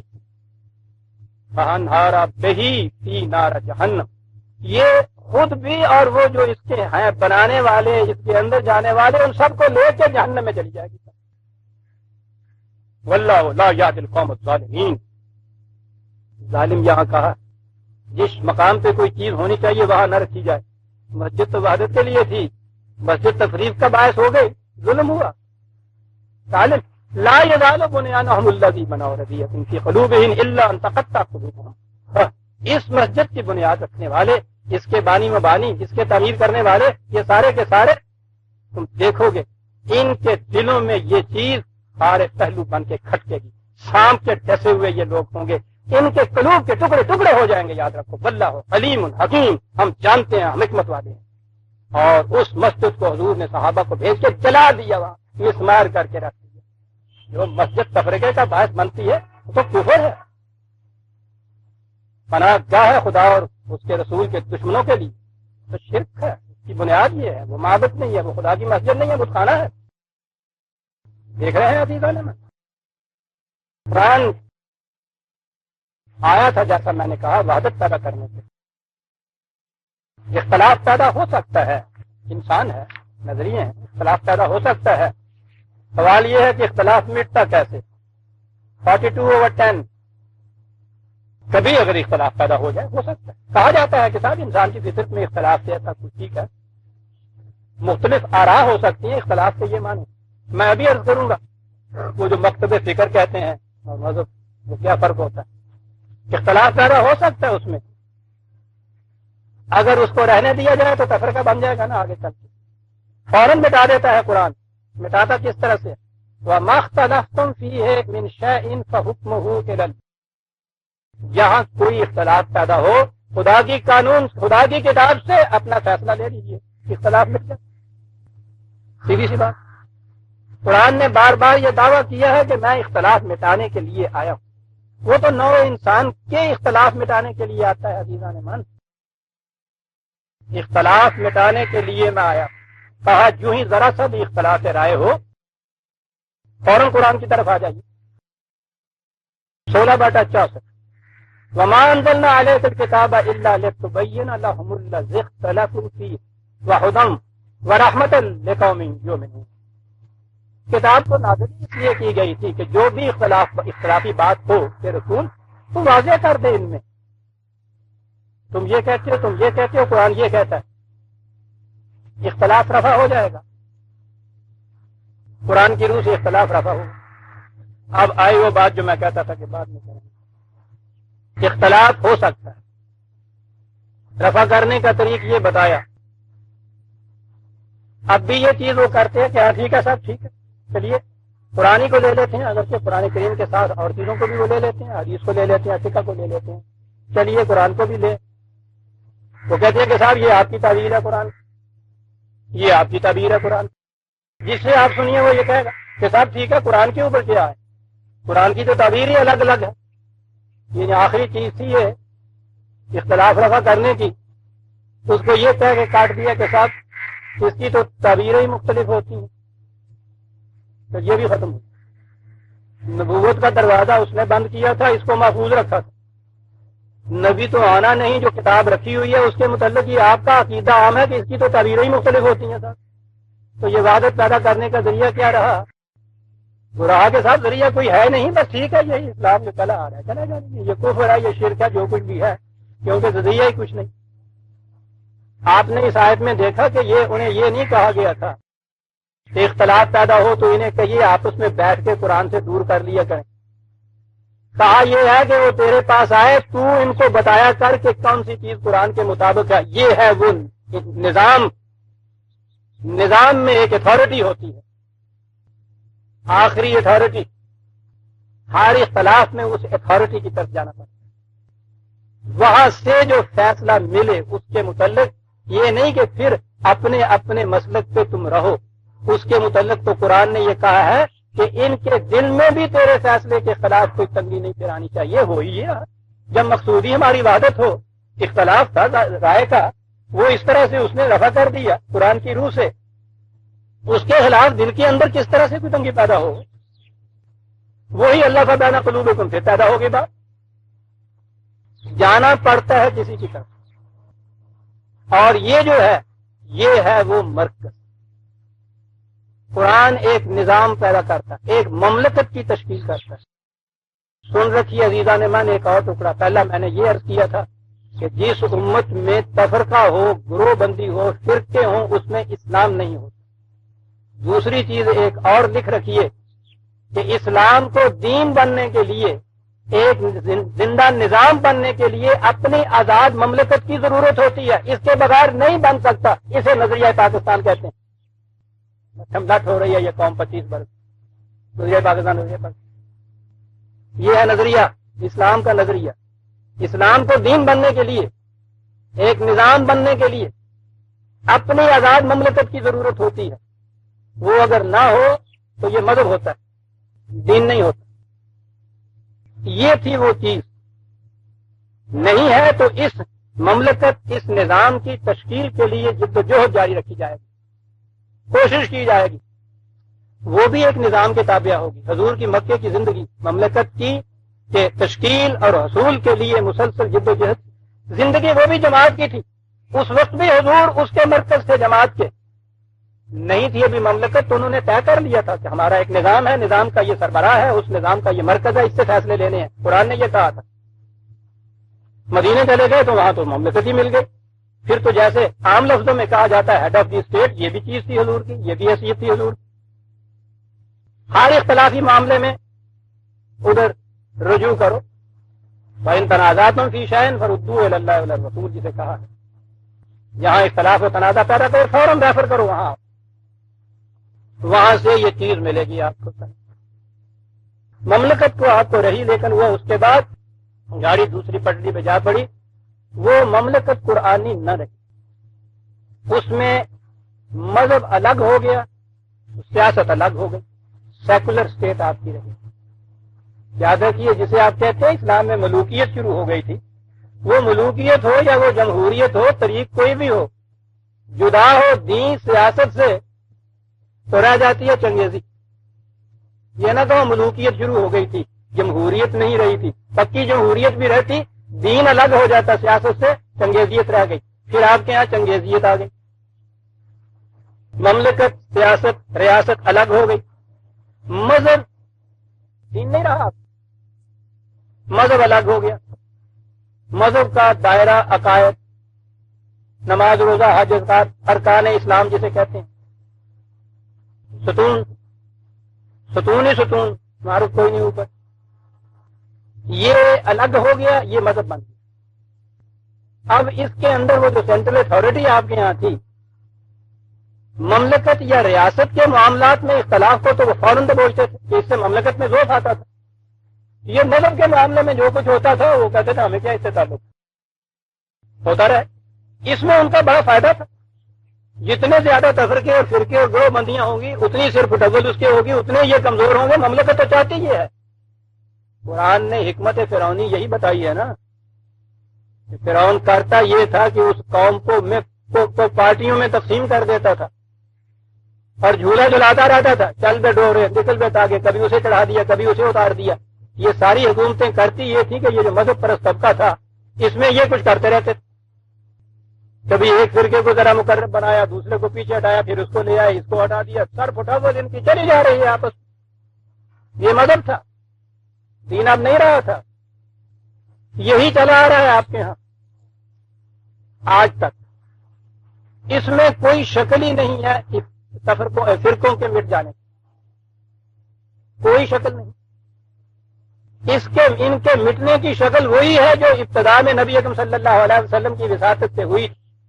مملکت کا نظام قرآنی, ہر اختلافی معاملے کے اندر مرکز جو ہے اس کا فیصلہ. یہ ہے وہ جو دین جسے کہتے ہیں, یہ جسے اسلام کہتے ہیں. آئیے دیکھیں قرآن اس کے متعلق کیا کہتا ہے. اختلاف ہو سکتا ہے پیدا, دو گروہ آپس میں لڑ بھی سکتے ہیں, بھڑ بھی سکتے ہیں, یہ بھی ہو سکتا ہے.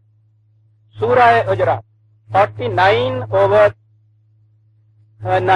49/9 بڑی اہم آیت, نظام دیتی ہے دین. وَإِن طَائِفَتَانِ مِنَ الْمُؤْمِنِينَ اقْتَتَلُوا فَأَصْلِحُوا بَيْنَهُمَا. اگر کوئی دو گروہ, دو پارٹیاں, کوئی دو پارٹی, طائفتان, فرقہ تو سب بن ہی نہیں سکتا, یوں ہی کوئی 10 آدمی بھی ہوں, 4 آدمی بھی ہوں, وہ آپس میں کہیں آپس میں لڑ جھگڑ پڑے, جنگ و جدال تک بھی وہاں ان کی نوبت آ جائے, کہا فَأَصْلِحُوا بَيْنَهُمَا, ان میں صلح کرا دو. ابھی میں بات بتاتا ہوں کہ ہم یہ کیا آیت. فَإِن بَغَتْ إِحْدَاهُمَا عَلَى الْأُخْرَى فَقَاتِلُوا الَّتِي تَبْغِي حَتَّى تَفِيءَ إِلَى أَمْرِ اللَّهِ فَإِن فَاءَتْ فَأَصْلِحُوا بَيْنَهُمَا بِالْعَدْلِ وَأَقْسِطُوا إِنَّ اللَّهَ يُحِبُّ الْمُقْسِطِينَ. وہ آپس میں لڑ صلح کرانے کے بعد اگر تم دیکھو کہ وہ کوئی اس میں سے پھر ایک جماعت جو ہے دوسرے پہ چڑھ دوڑی ہے, اس فیصلے کی خلاف ورزی کی ہے, جس نے خلاف ورزی کی ہے اس کے خلاف تم جہاد دو, قوت کے زور سے اس کو لاؤ. کس چیز کے اوپر لاؤ؟ وہی جو خدا کا فیصلہ تھا, الی امر اللہ. کہو تمہیں ماننا پڑے گا, یہ تم اپنے ہاتھ میں قانون نہیں لے سکتے. جب وہ اس کے اوپر آ جائیں تو ان دونوں میں پھر عدل اور انصاف سے صلح کرا دو. اس لیے کہ انما المؤمنون اخوۃ, یہ بھائی ہیں آپس میں, بھائیوں میں بھی آپس میں کسی وقت ذرا سی غلط فہمی سے ٹکراؤ ہو جاتا ہے, دور کر دو. یہ آیت تو ہر ایک پڑے گا. قرآن یہ کہتا ہے انما المؤمنون, یہ بھی کہتا ہے. آپ نے اس پہ بھی غور کیا کہ وہ حکم دیتا ہے کسی کو کہ تم یہ کراؤ جا کے ان سے, یہ کس کو حکم دے رہا ہے؟ ان دونوں میں تو اختلاف ہوا ہے. کوئی ایسی جماعت ہے نا کہ جو ان دونوں میں سے کسی کی نہیں, کسی کے ساتھ نہیں ہے, نہ ادھر کی ہے نہ ادھر کی ہے, اور یہ ہے نا موجود کوئی جماعت کہ جس کا تعلق کسی فرقے سے نہیں ہے. یہ وہی کر سکتا ہے, اس کو حکم ہے نا کہ تم کرو یہ. فاصلحوا بینہم, کس کو حکم دیا گیا ہے؟ یہ دین یا اسلام اس جماعت کی موجودگی کا ہر وقت تصور رکھتا ہے کہ اس جماعت کی موجودگی کے بغیر پھر دین نہیں دین رہتا. حکم دیتا ہے کسی, وہ ہے جسے یہ حکم دے رہا ہے, اسے کہتے ہیں آپ کا اسلامی نظام, اسے کہتے ہیں آپ کی مملکت, اسے کہتے ہیں اسلامی حکومت. یہ اسے حکم دیا جا رہا ہے, اس کی موجودگی ضروری ہے. اور یہ ضروری تھی نبی اکرم صلی اللہ علیہ وسلم کے متعلق جو کہہ دی کہ حضور ایک رسول ہے, پہلے رسول ہو گزرے, آپ بھی چلے جائیں. کیا ان کے بعد تم یہ سمجھو گے کہ وہ نظام ختم ہو گیا اور اسی اپنی روش کوہن کی طرف پلٹ جاؤ گے؟ جو ایسا کرے گا اپنا نقصان کرے. قرآن نے کہہ دی, یعنی اس نظام نے آگے چلنا تھا. کسی نے یہ مقام لینا تھا جو مقام اختلافات کے دور کرنے کا رسول اللہ علیہ وسلم کی زندگی میں حضور کی ذات تھی.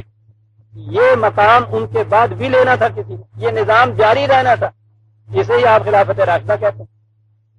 اب ہمارے ہاں تو وہ 4 خلیفوں کے بعد وہ ختم کر دیے. شاہ ولی اللہ تو 2.5 خلیفہ ہی کہتے ہیں. خیر, وہاں تک ختم کر دیا. رسول صلی اللہ علیہ وسلم کی اطاعت حضور کی ذات تک، خلافت راشدہ یہاں تک، اور اس کے بعد چراغوں میں روشنی نہ رہی، دین نہ رہا۔ دین پرزیوم کرتا ہے، اینٹیسپیٹ کرتا ہے اس جماعت کے وجود کو کہ جو اختلافات کو مٹانے کی ذمہ داری لیتی ہے، اس مرکز کو۔ یہ مرکز ہے وہ قبلہ جس کی طرف ہر ایک کی نگاہ رہنی چاہیے۔ کسی مذہب کے فرقے جو ہے مٹے ہی نہیں آج تک، آپ کے مذہب کے بھی نہیں مٹ سکتے، جتنا جی چاہے زور لگا لیجئے نہیں مٹ سکتے۔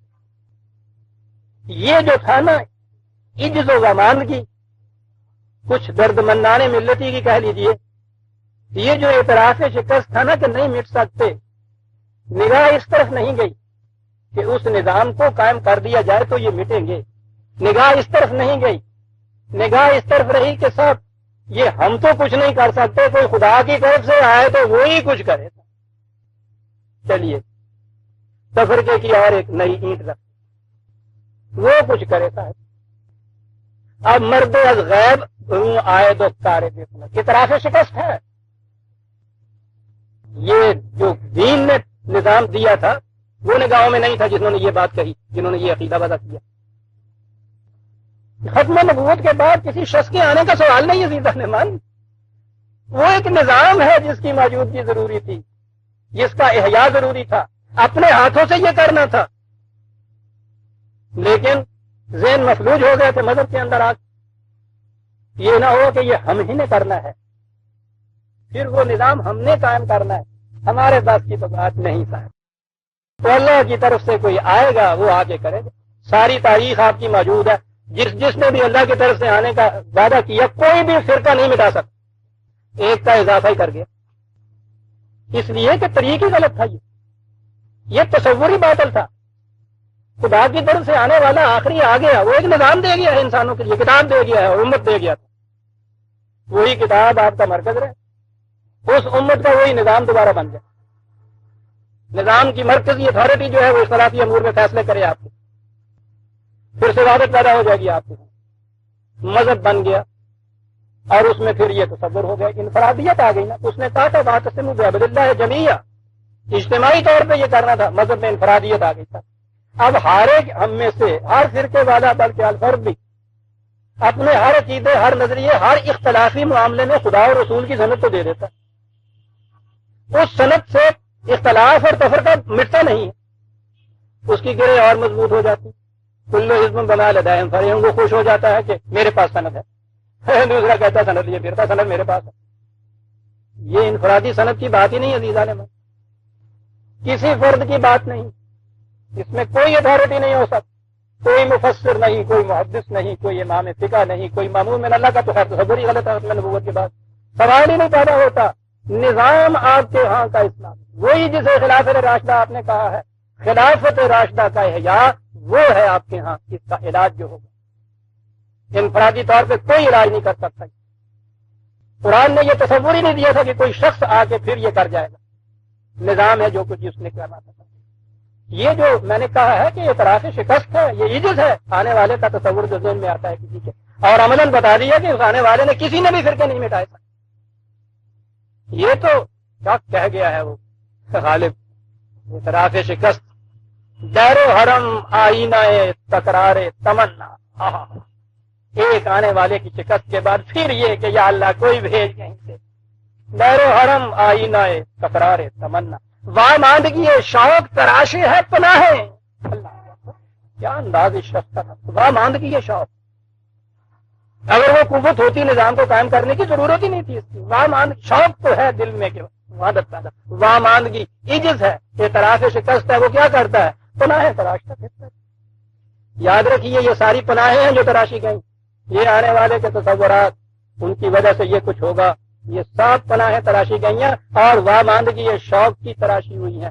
اعتراف شکست ہے عزیزان من، زندہ ملت کسی آنے والے کا انتظار نہیں کرتی، وہ اپنی تقدیر بھی اپنے قوت بازو سے خدا کی رہنمائی میں بدلتی ہے، قوموں کی تقدیریں وہ بدل دیتی ہے، کسی آنے والے کا انتظار نہیں کرتی۔ اعتراف شکست، اور تجربے نے بتا دیا کہ وہ کوئی نہیں مٹا سکتا اسلام کو اس وحدت کے اوپر کہ جس میں فرقہ کوئی نہ رہے، کوئی نہیں کر سکتا۔ اور معاف رکھیے گا اگر یہ مان لیں کہ خدا کی طرف سے بھیجے ہوئے تھے استغفر استغفر، تو یہ تو خدا کی جو ضرب ہے وہ بھی ناکام آ جاتی ہے پھر اس کے بعد.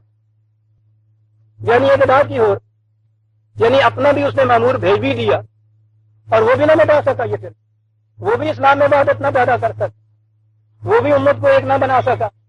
تو اگر یہ چیز مان لی جائے کہ خدا نے اپنے پروگرام کے مطابق اس کو بھیجا تھا تو وہ بھی ناکام رہا. یہ ناکامی کس کی ناکامی ہے؟ معاذ اللہ اس کی نا جس نے اپنے پروگرام کے مطابق اس کو بھیجا تھا. ساری تاریخ آپ کی بتا رہی ہے کہ یہ پروگرام ناکام رہا ہے، خدا کا پروگرام نہیں ہو سکتا. اس نے تو کہا تھا کہ محمد اللہ کے رسول اور اس کے ساتھ جو ہم نے دین الحق بھیجا ہے تو یہ ذرا الگ دین کل تمام نظام حیات کے اوپر غالب آ کے رہے گا بلاؤ کرے المشرک. کتنا ہی ناگوار کیوں نہ گزرے ان تفرقہ پیدا کرنے والوں کو. یہ وہ نہیں آئے، آنے کا سوال نہیں. یہ ہے عزیزان من طریقہ. قرآن کی آیات آپ کے سامنے ہیں، میں نے حوالے لکھا دیے ہیں آپ کے، جا کے آپ دیکھ لیجیے. لیکن آپ ایک تماشا دیکھیں، جتنے ان کے واعظ درس، ان کے قرآن کے حدیث کے درس جتنے بھی ہیں آپ دیکھیے گا، ان میں یہ آیتیں جو ہے نا تو اول تو ان کا جی چاہے گا کہ یہ آئیں ہی نہ درمیان. وعد میں تو گنجائش ہوتی ہے لاؤ نہ لاؤ، مسلسل درس کے اندر وہاں گنجائش نہیں ہوتی. وہ آتی ہیں اور جہاں آتی ہیں تو کسائی میں آ کے لگ جاتے. فرقے بندی کو خدا نے بڑا یہ دے، یہ وہ فرقہ وہ فرقہ وہ فرقہ، وہ سارے فرقے. یہ نہیں فرقہ، یہ بیٹھا ہوا اس مسجد والے کے درس دینے والے کو فرقہ کہتا، وہ اس کو فرقہ کہتا. یہ اپنے آپ کو نہیں کہتا، وہ اپنے آپ کو نہیں کہتا. یہ نہ کہنے سے عزیزان من یہ فرقہ ختم ہو جائے گا کیا؟ کبھی ان آیتوں کے اوپر نہیں آتے. بہرحال بات یہاں اس میں میں کسی آ گئی. اس دور میں یہ چیز ہے، قرآن کو میں نے ہاتھ میں لیا، اللہ کا شکر ہے. یہ آواز قریب 30-40 سال سے بلند میں کر رہا ہوں کہ فرقے کی موجودگی میں اسلام نہیں ہوتا. وہ بہرحال ایک آواز تھی کسی زمانے میں، تو یہ طوطی کی آواز تھی نقار خانے میں. اللہ کا شکر ہے کہ یہ پھیلی، لوگوں نے انہیں مجبور کر دیا کہ جواب دو. جواب کیا دے سکتے؟ فرقہ تو موجود. پتہ جواب کیا ہے؟ کہ جی یہ فرقے نہیں ہیں، یہ مکاتب فکر ہے. ہاں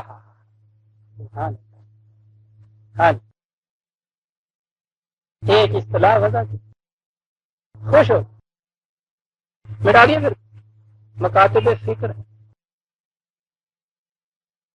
اتنا نہ سوچا، سوچ ہوتی تو یہ بات ہی کیوں کرتے. میں نے بھی غلطی کی جو کہہ دیا اتنا نہ سوچا، اتنا نہ کسی سے پوچھا کہ فکر کے معنی کیا ہوتی. فکر تو سوچ ہوتی، اصطلاح میں فلسفے کو کہتے ہیں. مکاتب فکر ہوتے ہیں یہ جو فلسفے والوں کے الگ الگ سکولز آف تھاٹ ہوتے ہیں، الگ الگ فلسفہ ہوتا ہے. کانٹ کی فلسفی، نیچے کی فلسفی، ہیگل کی فلسفی، ان کے ماننے والے لوگ. آپ کے ہاں بھی ابن رشد کے فلسفہ، غزالی کا فلسفہ، ان لوگوں کا بھی فلسفہ، اگرچہ ان کا اپنا فلسفہ کوئی نہیں تھا. قرآن تو ایک عملی چیز ہے. خیر، سکول آف تھاٹ کے معنی ہوتا ہے یہ فکر، یہ فلسفہ. اس کا تعلق بالکل ذہن سے ہوتا ہے. یہ فلاسفر جو اپنے ہاں کے یہ فکر والے ان کے یہاں متبع ہیں نا، کیا ہے کانٹین موجود ہوتے ہیں آپ کے یہاں، ڈیکارٹین موجود ہوتے ہیں، ڈیکارٹ کا فلسفہ ماننے والے. ان کا فرقہ نہیں بنتا کبھی بھی. یاد رکھو فرقہ بنتا ہے جب آپ کے ذہن کا تصور عمل میں آتا ہے. تو یہ جو مذہبی فرقے ہیں ان کی فکریں جب الگ ہوئیں، جنہیں انہوں نے عقائد کہا، ایک تو وہ عقائد ہوئے غیر متبدل ان کے ہاں. بس جو حنفی کا عقیدہ ہے وہ وہی رہنا ہے، اس میں تبدیلی آئے گی تو وہ حنفی نہیں رہے گا. پھر یہ ہوا، وہ آتا ہے عمل میں. جتنے بھی آپ کے ہاں احکام ہوتے ہیں وہ اس کی روح سے طے کیے جاتے ہیں. جب یہ چیز عمل میں آتی ہے تو یہ فرقہ بنتی ہے. ان سے پوچھئے کہ یہ جو آپ کے ہاں کے فرقے ہیں ان کے ہاں تفریق فی العمل ہے یا نہیں؟ عقیدے کی تفریق سے یہ دوسرے عقیدے والے سے نہیں ملتے. یہ کبھی نہیں ہوتا کہ نیٹشے کے فلسفے کا ماننے والا کانٹ کے فلسفے کے ماننے والے سے ہر روز دنگا بازار کرتا پھر تیری آدھی تحقیق. اسے کہتے ہیں مکاتب فکر. وہ ایک فکری چیز ہوتی، فرقہ نہیں ہوتی. پھر میں عرض کر دوں، وہی چیز جب عمل میں آتی ہے یہاں آ کے وہ تفرقہ پیدا کرتی، فکر پیدا کرتی. معافرہ کیے گا؟ اوہ میں نے وقت زیادہ لے لیا، بہرحال جی ابھی میں ختم کرتا ہوں۔ یہ ہے جسے فرقہ کہتے ہیں۔ وہ جو آپ کے یہاں کا نظام مملکت ہے وہ وحدت فی العمل پیدا کرتا ہے، وہ اس کی اجازت نہیں دیتا کہ ایک مسئلے کے متعلق انہوں نے یہ فتویٰ دیا، انہوں نے یہ فتویٰ دیا، کچھ نہیں۔ ہر مسئلہ جو ہے، ہر معاملہ بنتا ہے وہاں، ایک کیس بنتا ہے وہاں، مملکت کی عدالت میں جاتا ہے، سپریم کورٹ میں جاتا ہے، کیبنٹ میں جاتا ہے، سربراہ مملکت کے پاس جاتا ہے، جو فیصلہ وہاں سے ہوتا ہے دونوں فریقوں کو ماننا پڑتا ہے، سارا عمل میں وحدت پیدا ہوگی۔ یہ ہے طریقہ عزیزان من، یہ مکاتب فکر نہیں ہے، یہ فریب دیا جا رہا ہے۔ یہ کہہ کے کیا فرقہ نہیں ہے صاحب ہمارے یہاں کے، تو یہ کے ساتھ پھر فرقہ کہتے کس کو ہیں؟ باقی مذہب جتنے بھی ہیں، عیسائیت، یہودیت، وہ تو آپ کے یہاں کے الگ مذہب ہو گئے، پھر فرقہ کہتے کسے اگر یہ فرقہ نہیں ہے تو؟ یہی چیز ہے عزیزان من، اور میں پھر یہ آخر میں عرض کرتا ہوں اس کے لیے